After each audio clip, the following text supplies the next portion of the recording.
5:20 से शुरू होगा। धार्मिक मान्यता के अनुसार चंद्र ग्रहण का प्रभाव सभी राशियों और व्यक्तियों पर पड़ता है। ग्रहण से पहले सूतक काल भी लगता है, जिसे अशुभ समय माना जाता है। इस सदी के इतिहास में जाए तो जब जब चंद्र ग्रहण पड़ा है तब तब दुनिया पर कोई ना कोई बड़ी आपदा आई है। आफत देखिए, कभी कहीं भूकंप आ गया, सुनामी आ गई, तो कहीं वॉर शुरू हो गया। 2020 में कोविड महामारी का संकट सामने आ गया और अब फिर से चंद्र ग्रहण लगने वाला है।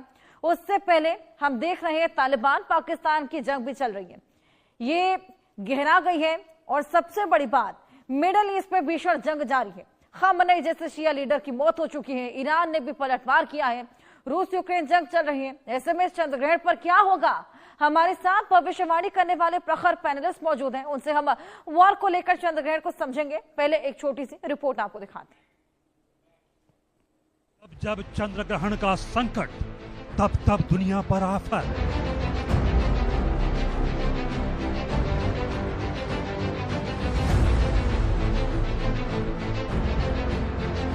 मार्च 2026 को चंद्र ग्रहण से पहले जंग भयंकर। तालिबान पाकिस्तान वॉर, जंग से ईरान में हाहाकार।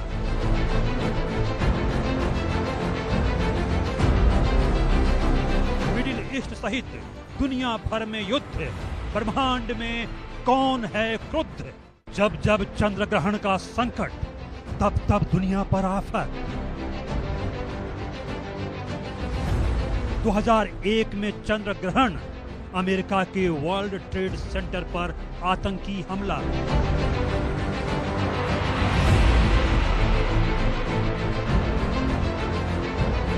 2011 में चंद्र ग्रहण, जापान में तोहोकू भूकंप और सुनामी, फुकुशिमा परमाणु संकट पैदा। 2018 में चंद्र ग्रहण, इंडोनेशिया के सुलावेसी द्वीप में भूकंप और सुनामी से हजारों की मौत।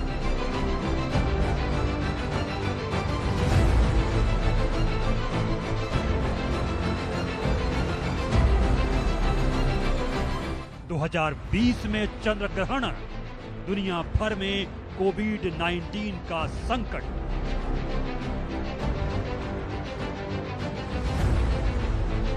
2022 में चंद्र ग्रहण, रूस यूक्रेन युद्ध शुरू। 3 मार्च 2026 को चंद्र ग्रहण से पहले जंग भयंकर। तालिबान पाकिस्तान वॉर, जंग से ईरान में हाहाकार।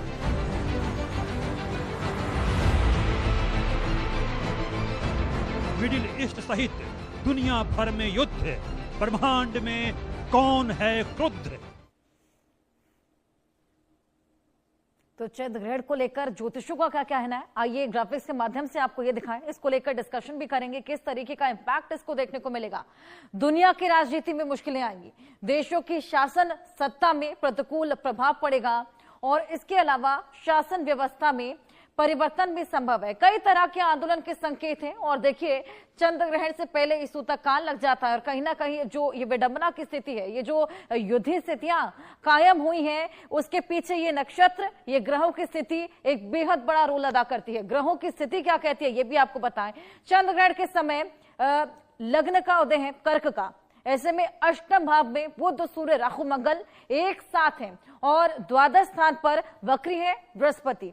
अब नवम स्थान पर उच्च के शुक्र के साथ शनि भी विराजमान है और इसी की वजह से अभी फिलहाल जो समय है वो थोड़ा बहुत नेगेटिव होता हुआ नजर आ रहा है। और चंद्र ग्रहण का क्या प्रभाव रहेगा, ये तमाम चीजें भी जानने की कोशिश करेंगे किस तरीके से, क्योंकि कल होली का भी पर्व है, इस चंद्र ग्रहण का असर होली पर क्या रहेगा, इसको लेकर भी बातचीत करेंगे। फिलहाल क्या ग्रहों की स्थिति है ये भी हमने आपको बताया। नवम स्थान पर उच्च के शुक्र के साथ शनि है और चंद्र ग्रहण के समय कर्क लग्न का उदय भी होगा।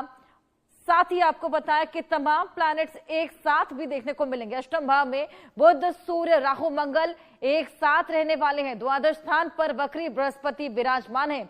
ग्रहों की स्थिति क्या कहती है ये हमने आपको बताया। फिलहाल चंद्र ग्रहण का क्या इंपैक्ट पड़ेगा, क्योंकि अभी से इतनी अशांति हम देख रहे हैं कि पूरे विश्व भर में फैली हुई है। जिस तरीके से अभी से हमने देखा कि ईरान, इजराइल, अमेरिका युद्धी हालात वहां पर उत्पन्न हो चले हैं। पाकिस्तान, अफगानिस्तान में एक जगह जहां पर युद्धी हालात अब जो 1 महीने पहले भर उत्पन्न हुए थे वो लगातार बढ़ते जा रहे हैं। अब ऐसे में विश्व में और कितनी अशांति फैलेगी, किस तरीके से यहाँ पर क्या तीसरा विश्व युद्ध भी छिड़ सकता है, ये तमाम चीजों को लेकर बातचीत करेंगे। हमारे साथ आचार्य सेवी सिंह और पंडित राकेश चतुर्वेदी जी जुड़ चले हैं। बहुत स्वागत है आप दोनों का। सेवी, सबसे पहले मैं आपके पास आऊंगी। चंद्र ग्रहण आज लगने वाला है और सूतक काल की शुरुआत हो चली है, इसका क्या इम्पैक्ट रहेगा पूरे विश्व पे भी और साथ ही एक इंडिविजुअल पर भी? जी बिल्कुल Harsha ji, thank you for your questions और इंडिया न्यूज के सभी दर्शकों को मेरा नमस्कार। देखिए, चंद्र ग्रहण आज लग गया है। 3:20 से लेके 6:46 तक इसकी इंडियन स्टैंडर्ड टाइम के हिसाब से जो अवधि है वो रहने वाली है और इसी के साथ में इसका सूतक काल जो है वो सुबह 6:20 से ही मान्य हो गया था। और कुल अगर हम इंडियन टाइम के हिसाब से देखते हैं तो आजकल क्योंकि जो सूर्यास्त है वो बहुत जल्दी नहीं होता है, तो ऐसे में लगभग 20 मिनट 28 सेकेंड तक का जो कुल ग्रहण की अवधि है वो भारत के एटलीस्ट जो पूर्वी हिस्से हैं, ईस्टर्न स्टेट्स हैं, वहां पर नजर आने वाला है और भारत समेत अन्य कई देशों पर इसका जो प्रभाव है वो रहने वाला है। चंद्र हमारे मन का, हमारे इमोशंस का कारक है, ये इकोनॉमी का भी कारक है, ये कैश फ्लो का भी कारक है। और ये ग्रह जब ग्रहण की स्थिति में आता है तो इसका विशेष करके जो प्रभाव है वो व्यक्ति विशेष पर और मेदिनी ज्योतिष के अनुसार देश भर, दुनिया भर पर भी इसका जो प्रभाव है वो पड़ता है। अब यहाँ पे 2 चीजें समझना इंपॉर्टेंट है। यहाँ पर सबसे पहले सिंह राशि के मघा नक्षत्र में ये जो ग्रहण है वो लग रहा है। चंद्रमा और केतु की यहाँ पर युति हो रही है और भारत की कुंडली से चौथे भाव में, जो कि सत्ता का भाव माना गया है, कुर्सी का भाव माना गया है, वहां पर ये ग्रहण की स्थिति जो आ रही है। भले ही भारत अभी मंगल की दशा से प्रभावित हो रहा है और ये दशा भारत के लिए बहुत अच्छी है, लेकिन इसके साथ भी जब ग्रहण, 2 ग्रहण एक साथ एक ही पखवाड़े में पड़ते हैं, 15 दिन के अंतर्गत पड़ते हैं और उसका इम्पैक्ट जो है वो देश दुनिया पर देखने को मिलता है, तो कहीं ना कहीं भारत पर भी इसका जो इम्पैक्ट है वो थोड़ा सा देखने को मिलेगा। तो अगले 45 दिनों के अंतर्गत भारत में आप देखेंगे कि कुछ समस्याएं या कुछ परेशानियां और विशेष करके अंदरूनी कलेश होना, ये जो स्थितियां हैं वो बन सकती हैं, क्योंकि सिंह राशि पॉलिटिक्स की राशि है, एडमिनिस्ट्रेटिव तत्व की राशि है। तो ऐसे में इसका जो इम्पैक्ट है वो खास करके देश विदेश हर राजनेता पर और राजनेता से जुड़े हुए कार्य करने वाले लोगों पर पड़ते हुए आपको नजर आएगा। दूसरी महत्वपूर्ण चीज यहाँ पे ये रहने वाली है कि ये जो समय है, इस समय के दौरान शेयर मार्केट जो है वो क्रैश कर सकती है। तो 45 दिन के अंतर्गत जो भी व्यक्ति शेयर मार्केट में पैसा लगाता है, निवेश करता है, उसे बहुत बहुत ज्यादा कॉशियस रहना होगा। अगर हम विश्व स्तर की भी बात करते हैं तो देखिए यहाँ पे 2 चीजें महत्वपूर्ण है। जो हमारे पास डोनाल्ड ट्रंप की कुंडली जो बनती है, क्योंकि इस समय के दौरान जो एक मेन मुद्दा है जहां सारी मिडिल ईस्ट झुलस रहा है, देश विदेश के अन्य हिस्से जो है वो झुलस रहे हैं और उसका एक मुख्य कारण जो है वो अमेरिका और उसकी अनवांटेड इंटरफेरेंस और कंटिन्यूस इंटरफेरेंस है। डोनाल्ड ट्रंप की जो कुंडली बनती है वो सिंह लग्न की कुंडली बनती है और उनकी ही लग्न की राशि में अभी ये ग्रहण जो है वो लगने वाला है। तो अगले 45 दिन में डोनाल्ड ट्रंप कोई भी निर्णय जो है वो ले सकते हैं जो कि दुनिया के लिए, विश्व के लिए घातक साबित होंगे। दूसरी चीज, अगर हम अमेरिका की कुंडली की तरफ देखते हैं तो उनके अष्टम भाव की दशा से वो अभी प्रभावित हो रहे हैं। उनकी कुंडली में नेचुरली बुध जो है वो रेट्रो चलता है। बुध वाणी और इंटेलेक्ट का कारक ग्रह माना गया, आपकी बुद्धि का कारक है, और राहु की दशा से वो प्रभावित हो रहे हैं जो नियमित तौर पर वक्रीय चलता है। 2 वक्रीय प्लैनेट्स की दशा से प्रभावित होना और उनका अष्टम भाव एक गोपनीय भाव, यानी कि कहेंगे कुछ कर कुछ और देंगे, और जो चीज सामने से बोलेंगे कि हम बातचीत करना चाहते हैं, हम सेकंड फेज पे जाएंगे, हम थर्ड फेज पे जाएंगे ऑफ कॉन्वर्सेशन, उन सभी को पीछे छोड़कर पीछे पीठ पीछे रणनीति बनाएंगे और अपने शत्रुओं पर घातक हमला जो है वो करेंगे।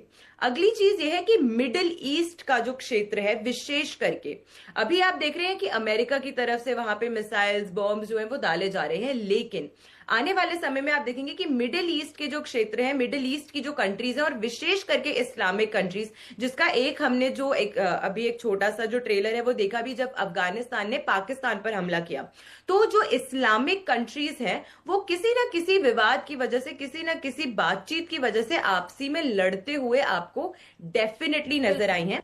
और भारत के लिए एक चीज मैं बोलना चाहूंगी, ये समय जो है थोड़ा कॉशियस रहने का है, क्योंकि किसान आंदोलन होने की जो आशंकाएं हैं वो मुझे थोड़ी सी बढ़ती हुई नजर आती हैं। तो अंदरूनी कलेश पर भी हमें एज इंडियंस जो है हमारी सरकार को बिल्कुल, इन थोड़ा तमाम चीजों पर भी साबी जी ध्यान देना होगा। राकेश जी, मैं आपके पास आऊंगी। सबसे ज्यादा इम्पैक्ट इस चंद्र ग्रहण का किन राशियों पर पड़ता नजर आ रहा है और किस किस्म का ये प्रभाव रहेगा? अच्छा जी, बहुत कुछ तो ज्योतिषीय कोण जो है आपने अपने ग्राफिक्स में ही क्लियर कर दिया है। और अगर उस लग्न को देखा जाए जिस समय यह ग्रहण लग रहा है, अष्टम भाव आकस्मिक घटनाओं का कारक है, आकस्मिक मृत्यु का कारक है, और साथ ही साथ जो है यह कई परिस्थितियों में देखा गया आकस्मिक लाभ भी कराता है। लाभ का मतलब एकदम से एक्सट्रीम परिवर्तन, एकदम से कोण को बदल देना, एंगल को परिवर्तित कर देना। और अगर देखा जाए तो यह ग्रहण जो है विशेष रूप से कर्क लग्न में लग रहा है, तो कर्क के लिए शुभकारी नहीं है। सिंह राशि में घटित हो रहा है, तो सिंह राशि के लिए शुभकारी नहीं है। यहाँ पर यह जो है वृश्चिक राशि, वृश्चिक लग्न के लिए बहुत अच्छा नहीं रहने वाला है। और साथ ही साथ कुंभ लग्न, कुंभ राशि वालों के लिए यह बहुत अच्छा नहीं रहने वाला है। इनको जो है मानसिक तनाव देगा, आर्थिक व्यय कराएगा, और साथ ही साथ आकस्मिक परेशानियां, यानी कि जिसको आप सोच नहीं सकते हैं, जिसके बारे में कभी मस्तिष्क में ना आए, ऐसी परेशानियों को यह जन्म देता हुआ दिखाई दे रहा है। लेकिन इसके अलावा हर्षा जी, एक और बात मैं आपको बोलना चाहता हूं, अभी जो है इसका जो चंद्र ग्रहण है या सूर्य ग्रहण जब भी घटित होता है, सूर्य ग्रहण बीता है, भारतवर्ष में दिखा नहीं है, लेकिन चंद्र ग्रहण दिखेगा भी, और ग्रस्तोदित उदय होगा यह, यानी कि ग्रस्त मुद्रा में ही यह उदय होने वाला है। तो ऐसी अवस्था में जब सूर्य या चंद्र ग्रसित होते हैं तो यह ग्लोबल इंपैक्ट डालते हैं। और अब इसमें ना नरेंद्र मोदी जी की कुंडली की बात की जाए, ना ट्रंप की कुंडली की बात की जाए, ना किसी देश के मुखिया की कुंडली की बात की जाए, यह सीधा सीधा हर राष्ट्र पर किसी न किसी तरीके से यह नकारात्मक प्रभाव डालेगा। और नकारात्मक भी क्यों, उसका बहुत बड़ा कारण बता दूं आपको कि यहां पर देखिए, अष्टम भाव में मंगल राहु की अंगारक युति रहेगी, सूर्य राहु का ग्रहण योग रहेगा, चंद्रमा केतु ऑलरेडी जो है ग्रहण योग में रहेगा, ग्रसित रहेगा चंद्रमा। और साथ ही साथ एक चीज आप देखिए कि बुध भी वहीं पर विराजमान रहेगा अष्टम भाव में, यानी बुध राहु